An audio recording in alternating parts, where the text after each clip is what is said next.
Parkala, Modi, wherever he goes, he starts talking about the 5 trillion economy, whether it is his election rallies, whether it is his abroad trip. This 5 trillion bogey, which he raises in every rally, in every public meeting. Do you think he really understands economics?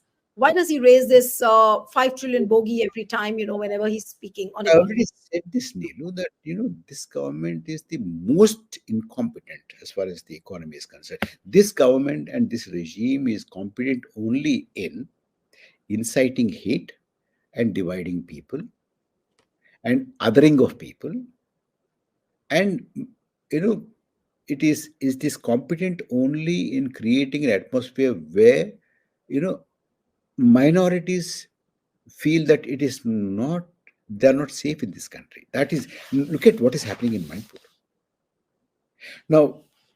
It's more than 10 months now. It is almost gone out of our public consciousness. The Yes. national consciousness doesn't have Manipur in its conversation now. um, don't think Manipur is just one off. If this government returns to power, if this party returns to power, Manipur like situation can come about in any state in India, probably one after the other, in all the states of India. And whatever dog whistles that you hear now, usko maro, इस देश में रहना है तो यही slogan बोलना है, or jihad and economic boycott, uh, lynchings and तो डॉक्टर परकल, आपको याद होगा कि जब 2014 में मोदी जी आ रहे थे तो उन्होंने कहा था अच्छे दिन लेकर आएंगे। उन्होंने विकास प्रॉमिस किया था कि देखिए बहुत ज्यादा पॉलिसी पैरालिसिस था यूपीए की सरकार में, तो अब हम एक नए शासन काल को हम जन्म देंगे। आज वो सारी चीजें बिल्कुल ऐसा लग रहा है कि वो केवल और केवल हिंदू राष्ट्र को बनाना चाह रहे हैं। क्या असली एजेंडा मोदी जी का 2014 से ही यही था, आपको लगता है? और विकास तो केवल एक दिखावा था। हाँ, and this whole narrative of Vikas is just is just something to enter into it, enter into power. I remember very well as a prime ministerial candidate, he went on saying that the fight in India is not between Hindus and Muslims. It is between Hindus and Muslims on the one side and poverty and unemployment on the other side. मैं आपको 2 second के लिए रोक रही हूँ क्योंकि आपने फिर से एक बहुत बड़ा न्यूज़ पॉइंट दिया है। आपने कहा है कि मोदी ने विकास को केवल अपना एक एंट्री पॉइंट माना है सत्ता में आने के लिए। Is that what you said? And they have used Vikas, the slogan Vikas, only to smuggle themselves into power. Right. Somehow or the other they wanted to, because you see they did not want to reveal what their agenda is or what they set out to do. And initially, when they were unsure, they went on saying that it's an inclusive thing, it's Team India. Team India means prime minister and all the chief ministers of all the states, and whatever, if you listen to his speeches from the Red Fort initial first 2 years, he used to give credit to all the prime ministers who've gone by before. Now actually there are some people who are saying that among their supporters that India gained independence in 2014. Not even the tallest leader, Atal Bihari Vajpayee, anywhere figures in No, but according to your assessment, Dr. Parkala, what do you think Modi is really planning? He's already dreaming that he will return to power for the third time. You yourself said that they have many things to hide. Nobody knows their real agenda. And there are all sorts of speculations. People have started talking. His own MPs say that, we'll try and finish the constitution, and we have to bring in the Manusmriti. All of this is happening. He doesn't speak, but his own MPs are, trying to spread out this kind of a narrative. So what is the real intention and what is going to be the final goal of Narendra Modi, according to you? You see, if you look at it in the context, Neelu, 2025 is going to be the centenary year of the Rashtriya Swayamsevak Sangh. By then, they want to be in power and fulfill the entire agenda of establishing the Hindu Rashtra, bringing back all those medieval kind of a laws and medieval kind of a value systems. Now, you see, you have the prime minister of a modern country saying that, we had plastic surgery even during, Mahabharata time or even earlier. And he goes on to say that how else would Ganesh come about? There must have been some plastic surgery in those days. That's what he said. And the scientific community clapped to it. This Yes. is what.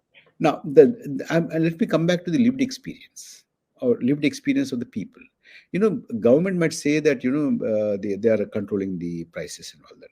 But, sometime back, you remember, Neelu, just last month or a month before that, the government of India had come out with finance white paper. And somebody asked me about, what do you think of the white paper on finances? I said, look, I don't need the government to tell me or give me a white paper on finances. I get my white paper on the state of the economy every week when I go and buy my vegetables, and every month when I go and buy my ration and provisions. I'll give you an example. You see, uh, I'm not talking about, Jawaharlal Nehru and who. The comparison is not between that. In November to 2023 and today, this month, when I bought, the dal was 110 in November 2023, and now it is 170. Now, who can come and tell me that there is no price rise? And jaggery was 42 in November 23, and now it is 50, or sometimes some in some mandis it's even 52. Sugar was 34, and now it is 42. And when I go to my vegetable market, when I buy green chilies, we eat a lot of green chilies in Andhra Pradesh. It was 65 in November, now it is 80 or 82. And ginger was 95 earlier in November 23. Now it is 120. So there is price rise. As I told you, lakhs and lakhs of people are But what I buying. don't understand, Dr. Parkala, why is Modi so blind to it? And why are Modi's ministers also so blind? Or they all are seeing that there is price rise, there is resentment amongst the people, there are people who are crying for jobs, but they are so blind. They keep denying. And are they not conscious of the fact that somehow these things will hit them back? And You as you know, said, that this could be the last straw. I cannot tell you why they are blind. One. The second thing is probably they are confident that, the divisive issues, That will work. the othering, and you know the religious sentiments that they have been whipping up. They probably feel that these things will save them. That is what I mean. It's my guess. I do not know. It's my guess, but my feeling is that this time around, I think people have had enough. There is also, Neelu, there is what you call a Modi fatigue. अरे हो गया, बहुत बोल रहा है, कुछ करते नहीं. That kind of a thing has set in, and that is also growing, and especially तो आप ये after. कह रहे हैं, मैं इसको हिंदी में बोल रही हूँ, आपने ये कहा कि मोदी से एक ऊब, एक थकान लोगों को हो गई है. आपने कहा कि मोदी की फटीग हो गई है लोगों को, और लोगों को अब ये लगने लगा है कि बहुत हो गया अब मोदी. हाँ, इज दैट? हाँ. बहुत बोलता है, कुछ करता नहीं. हाँ. बहुत बोले हैं. 15 lakhs of rupees in every account and 2 crore jobs, doubling of farmers' incomes. Where are they? Except that, he doesn't and look at the state of democracy, Neelu, and don't think that, normal common people don't observe these things. You can you believe that, over 140 but doctor members. Patel, अब आप एक example के जरिए मैं आपसे पूछना चाहती हूँ कि अभी कांग्रेस के सारे अकाउंट्स को फ्रीज कर दिया गया. उसके बाद जो नैरेटिव मोदी सरकार बनाने की कोशिश कर रही थी वो ये थी कि भाई ये सारे भ्रष्टाचारी लोग हैं, इन्होंने इनकम टैक्स अपना पे नहीं किया. लेकिन वही सवाल जब बीजेपी से किया जाता है कि भाई पॉलिटिकल पार्टीज के ऊपर तो इनकम टैक्स का इस तरीके से कभी लागू नहीं होती थी चीजें, तो वो पूरा जो नैरेटिव है वो बदल देते हैं, वो उनको चोर बताते हैं, अपने आप को बिल्कुल पाक साफ बताते हैं। तो जब इस तरीके का जो इंफॉर्मेशन है जब व्हाट्सएप पे जाएगा, गोदी मीडिया पर जाएगा, गोदी मीडिया ही सारा ये प्रोपोगेट कर रहा है, तो फिर ये चीजें तो मोदी सरकार के ही फेवर में आएंगी ना। लोग कैसे समझेंगे? आज लोगों को झूठी इंफॉर्मेशन अगर व्हाट्सएप पे भेजी जा रही है, गलत सलत इंफॉर्मेशन कांग्रेस के बारे में, नेहरू के बारे में, इंदिरा गांधी के बारे में, तो लोग तो यही सोचेंगे कि देश का असली विलन तो कांग्रेस है। That is the hope of BJP. But you see, once you say something, and if it is quite contrary to your lived experience, I'm not talking about Nehru, that they may not be very important, but my in my own home, three kids have no jobs. I can't really make my ends meet at the end of the month. You are saying, allow me to interrupt you. You said that there are three kids in your family who don't No, have a job. no, not me, not my Right. own family. Okay. I mean, Otherwise, right. yeah. Okay. So you have three kids without jobs. You're not able to pay your rent. You're not able to, every week that you go and buy something, the prices are going up. You expect, like last week, I'll buy something for 500, and then when you buy the same things like you bought last week, and it costs you 600, 650. Your gas is up, your petrol prices are up. These are lived experiences, Neelu. These lived experiences, when they're very, very different or contrary to what the government narrative is, what the government is trying to propagate, then that will only undermine the credibility of the government propaganda. And whoever talks about this, their credibility also will be undermined. That is what I'm trying to say. But I mean, towards the last lap of our interview, Dr. Parkala, what do you think? How many seats is BJP really going to get? Can BJP be limited to less than 250 seats? What happens to Modi then? Will or there is all the possibility of him returning to power with full might? There are two probabilities: either he doesn't return or he returns with full might.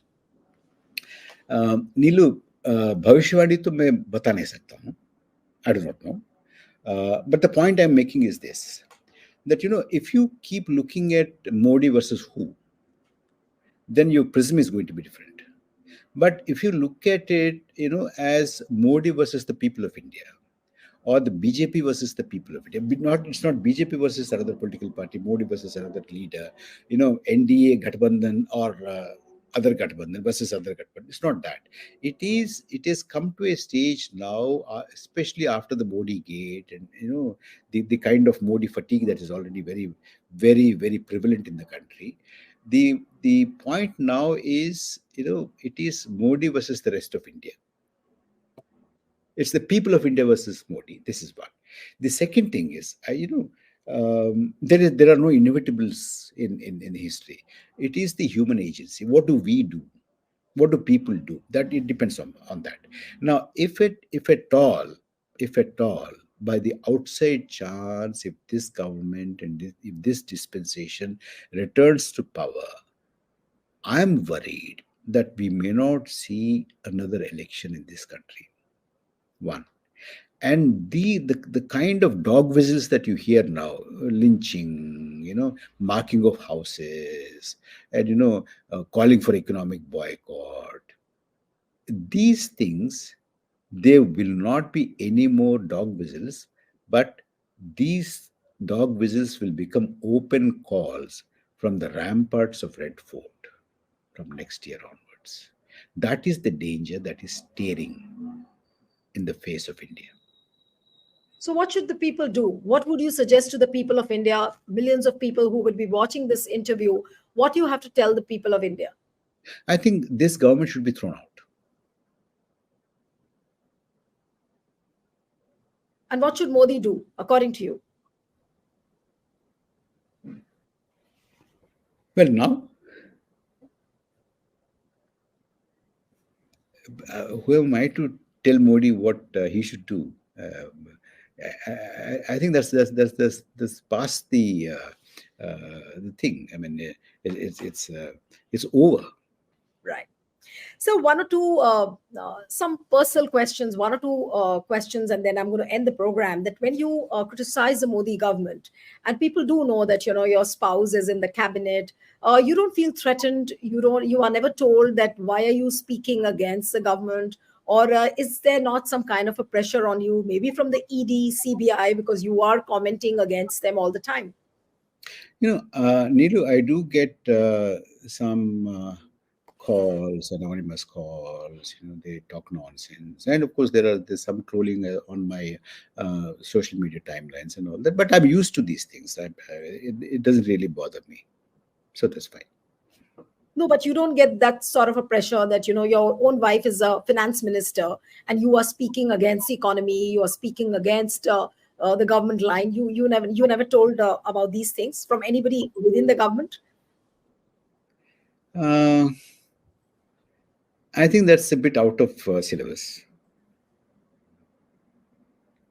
Okay, okay. Thank you, sir. Thank you so much. It was wonderful having you on the program. Thank you, sir. Thank you.